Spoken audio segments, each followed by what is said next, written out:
Got to show you this. It's a Thermacell mosquito repellent.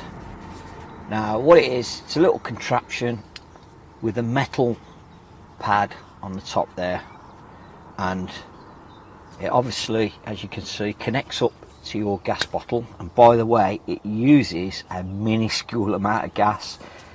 So if you look through the little window there, and that window there is just to show you whether you've got a flame or not, tell you whether it's on basically. If you look through there, you can hardly see any flame.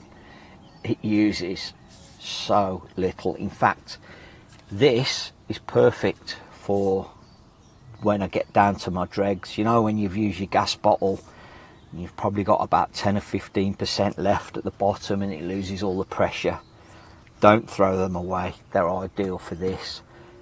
And that little bit of gas in the bottle will last ages, and I mean days on end. You could leave it for days on end, just constantly on, and it will keep going.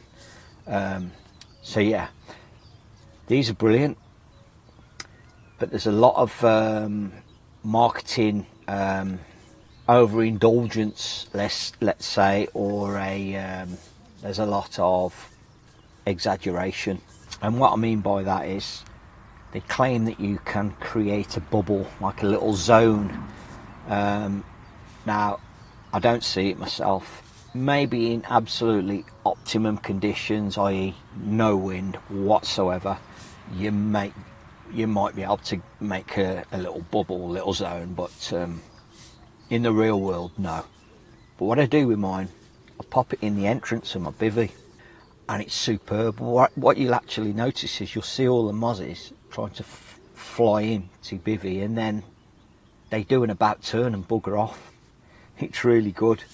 I'm not saying it gets rid of 100% of them, but it's not far off. It's very, very close.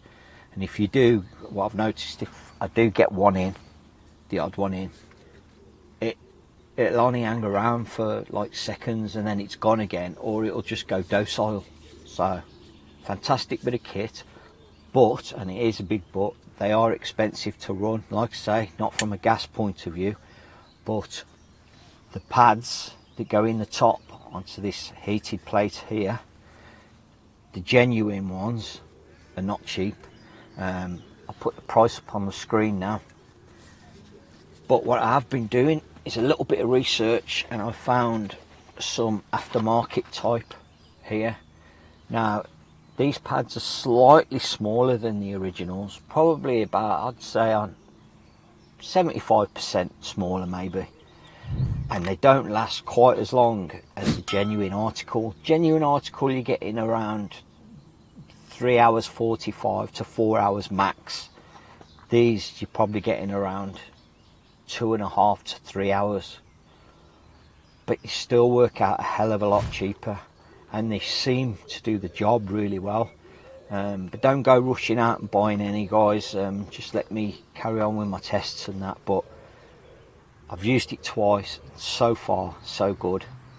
These work fairly well, but like I say, let me just do some more tests, and I'll do an update to this vlog or this video. But yeah, all is good, guys, all is good. Really good bit of kit, but like I say, the only downside is the pads are really expensive.